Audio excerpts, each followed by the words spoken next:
আসসালামু আলাইকুম। সবাই কেমন আছেন?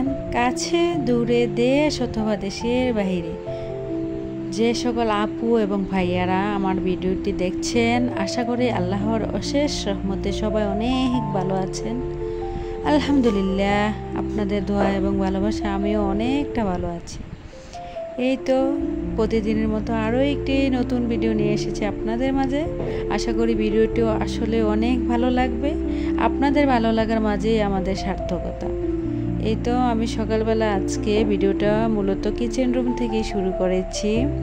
আজকে মূলত সকালে নাস্তাটা অ্যাভয়েড করে দিয়েছি। দেখা গেছে নাস্তার পর্বটা রাখলে অনেকটা বড় হয়ে যাবে, তার জন্য ভেবেছি যে নাস্তার পর থেকেই শ্যুট করব, তাই আর কি। এই তো সকালে নাস্তা শেষ করে যে সকল প্লেট বাটিগুলা ধোয়ার বাকি ছিল সব কিছু আমি একে একে ধুয়ে পরিষ্কার করে নিচ্ছি, আর এদিক দিয়ে সব কিছু গুছিয়েও নিচ্ছি। আজকে মূলত আমি পুরো বাসাটা ডিপ ক্লিনিং করে নেব, তার জন্য আর কি সকাল সকাল ঘুম থেকে উঠে প্রথমে নাস্তাটা তৈরি করে নিয়েছে এবং অফ ক্যামেরা নাস্তা খেয়ে আমার ছেলেরা স্কুলে এবং মাদ্রাসায় চলে গিয়েছে। আর এখন আমি সব কিছু ধুয়ে পরিষ্কার করে নিচ্ছি। তারপর কিচেন থেকে চলে এসেছি মূলত বাসাটা এই তো একটু রুমগুলা ঝেড়ে নেব। আর এই দিক দিয়ে দেখছি যে পাখাটা অনেকটা ময়লা হয়ে গেছে। প্রায় অনেক দিন যাবৎ পাখাটা মোছা হয় না, প্রায় 1 সপ্তাহ কি 15 দিন হয়ে যাবে, তার জন্য।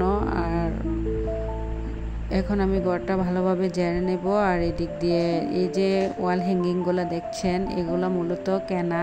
আর ওই যে যেগুলা ফুলের মতো দেখতেছেন, এগুলা মূলত আমার নিজের হাতের তৈরি, এগুলো আমি নিজেই তৈরি করেছি। যাই হোক, এখন একে একে সব কিছু পরিষ্কার করে নেব। আর আমার ভিডিওটির সাথেই থাকেন, দেখতেই থাকেন। আমি এই ওয়ালমেটগুলা আমি কিনে এনেছি। এখানে একটা মূলত আয়তল কুসরি আর একটা এমনি, দুইটা প্রাকৃতিক দৃশ্য আছে। আর অন্যদিকে এই যে ফুলটা দেখতেই পাচ্ছেন, এটা ওয়াল হ্যাঙ্গিং আমি আটকে দিয়েছি ওয়ালে। আর এই দিক দিয়ে আল্লাহর লেখা এবং আরও অনেক কিছু লেখা একটা ওয়ালমেট। আর এদিকে তো আমার হাতে তৈরি ওয়ালমেটগুলো এখন পরিষ্কার করে নিচ্ছি। আগে থেকেই আমি বিছানাটা গুছিয়ে নিয়েছিলাম, এখন মূলত চলে যাব একে একে সব কিছু পরিষ্কার করার জন্য।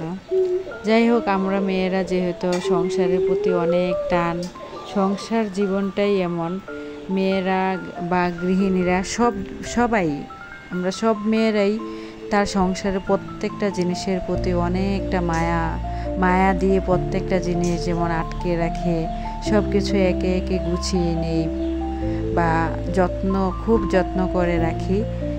আসলেই যে বিডি ব্লগার সুবর্ণা আপু, তারপরে শিমুল আপু, তারপর বিতি আপু, তাদেরকে আমি দেখি যে ওনারা খুব সুন্দর করে প্রত্যেকটা তাদের সংসারে প্রত্যেকটা জিনিসকে কতটা যে যত্ন করে, কতটা যে গোছানো। ওনাদের কথা বললেই তো কি আর বলবো, তাদের হারে তো আমরা কোনো কিছুই না। আমরা যেহেতু ইউটিউবে নতুন এসেছি, ওনারা তো অনেক দিন আগে থেকে ইউটিউবে কাজ করছেন। যাই হোক, আপুদের কাজগুলো দেখলে আমার কাছে খুবই ভালো লাগে। আর এদিক দিয়ে আমি একে একে সব কাজগুলো পরিষ্কার করে নিচ্ছি। এই তো দেখতেই পাচ্ছেন, আমরা মেয়েরা প্রত্যেকটা জিনিস খুব সুন্দর করে গুছিয়ে মায়া দিয়ে সব কিছুই পরিষ্কার করে পরিপাটি করে রাখি। আমরা মেয়েরা বা গৃহিণীরা এইরকমই হয়ে থাকি। এদিক দিয়ে আমার ছেলেরা স্কুলে এবং মাদ্রাসায় চলে গিয়েছে, আর আমি একা একা যেহেতু সব কাজ করে নিচ্ছি। আমার ছোট্ট কিউট মনি আমার পেছনে পেছনে ঘুরে বেড়াচ্ছে। বাসায় যেহেতু কেউ নেই, আমি আর আমার মেয়েই, তাই আমার প্রত্যেকটা যত কাজ করি না কেন, প্রত্যেকটা জিনিসের সাথে সাথে ও একা একা আমার পাশে পাশে ঘুরে বেড়াবে আপুরা। যাই হোক, এখন অনেক কাজ করে নিয়েছি, আপনাদের সাথে কথাও বলে নিচ্ছি। আর এই দিক দিয়ে দেখলাম যে দেখেন এই যে ফ্যানগুলা কতটা ময়লা হয়ে আছে, তাই একই সাথে আমি আমার সবগুলা ফ্যান পরিষ্কার করে নেব। সবগুলা তো আর ক্যামেরা বন্দি করা যায় না, কারণ দেখা গেছে ক্যামেরা বন্দি করলে ভিডিওটা অনেকটা বড় হয়ে যায়। যার কারণে কেটে কেটেই করতে হয়। এদিক দিয়ে সব কাজ করার পর দেখি যে অনেকটা ঘেমে গিয়েছি, তার জন্য ভাবলাম যে আজকে গোসলটা সেরে নিই তার সকাল সকাল। তার জন্য রান্নার আগেই আমি গোসলটা সেরে নিয়েছি। আর এই দিক দিয়ে চলে এসেছি দুপুরে রান্না বান্না করার জন্য। এই তো আজকে দুপুরে মূলত রান্না করব শিং মাছ বোনা করব পেঁয়াজ দিয়ে, আর করলা ভাজা করব। তার জন্য আগে থেকে আমি ফ্রিজ থেকে শিং মাছ নামিয়ে কেটে নিয়েছি, পেঁয়াজ কেটে নিয়েছি এবং করলাও কেটে নিয়েছি। এখন একে একে আমি সব কিছু রান্না করে নেব।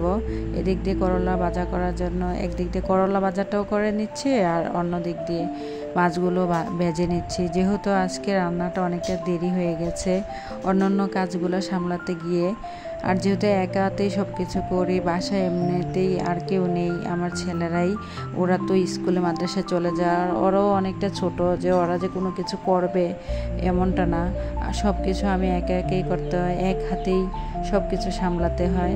এমন আমার বাসায় এমন তো না যে হেল্পিং হ্যান্ড আছে, হেল্পিং হ্যান্ডও নেই, আমি এক হাতেই সব কিছু করি। যাই হোক, আল্লাহর কাছে দোয়া করে আল্লাহ আমাকে সবসময় এভাবেই সুস্থ রাখুক, ভালো রাখুক, যেন আমি এভাবেই কাজগুলো করে যেতে পারি।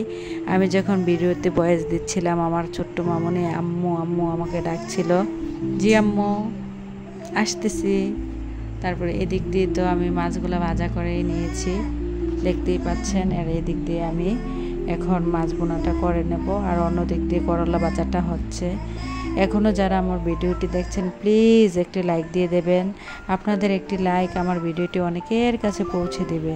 আর যদি খুব বেশি ভালো লেগে থাকে তাহলে পাশে থাকা বেল বাটনটি প্রেস করে দেবেন, যাতে করে আমি কোনো নতুন ভিডিও ছাড়ার সাথে সাথে আপনার কাছে নোটিফিকেশন চলে যায়। আর যারা অলরেডি এই কাজটি করে দিয়েছেন তাদেরকে জানাই অসংখ্য ধন্যবাদ।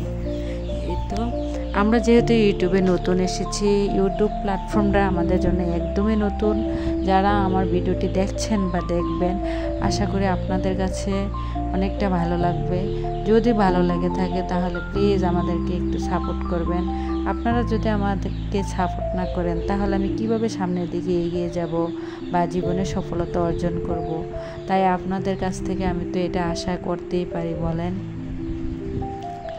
এই তো এদিক দিয়ে আপনাদের সাথে কথা বলতে বলতে মাছ রান্নাটাও করে নিচ্ছি, আর এদিক দিয়ে করলা ভাজাও হয়ে গেছে। মাশাআল্লাহ, দেখেন তরকারির কালারটা কত সুন্দর হয়ে এসেছে। যখন বাসায় কিছু ধনে পাতা ছিল, এখন আমি তাতে ধনে পাতাগুলোও অ্যাড করে দিচ্ছি। আর এদিক দিয়ে করলাটা এবং মাছ তরকারিটা আমি একে একে সব কিছু বাটিতে ঢেলে নেব। দেখা গেছে এখন দুপুরের খাওয়ার টাইম হয়ে এসেছে প্রায়। এমনিতেই রান্নাটা অনেকটা লেট হয়ে গিয়েছিল, ঘরের অন্যান্য কাজগুলো করতে গেলে দেখা গেছে এক এক দিন এক এক রকম, যাই হোক হয়ে যায়, কিছু করার নাই। বাসায় যেহেতু কেউই নেই, আমি আর আমার মেয়ে, সমস্যা নেই, আমরা মা মেয়ে মিলে দুপুরের খাবারটা খেয়ে নেব। আর আমার এক ছেলে তো মাদ্রাসা, আরেক ছেলে তো স্কুলে চলে গিয়েছে, ওরা আসলে পরে খেয়ে নেবে। এদিক দিয়ে খাবারটাও রেডি করে নিচ্ছিলাম। যাই হোক, এখন অফ ক্যামেরায় খাবারটা খেয়ে নেব। ভিডিওটা এই পর্যন্তই। সবাই ভালো থাকবেন, আমাদের জন্য দোয়া করবেন। আমিও আপনাদের জন্য দোয়া করি। আল্লাহ প্রত্যেকটা মানুষকে ভালো রাখুক, সুস্থ রাখুক। খোদা হাফেজ, আসসালামু আলাইকুম।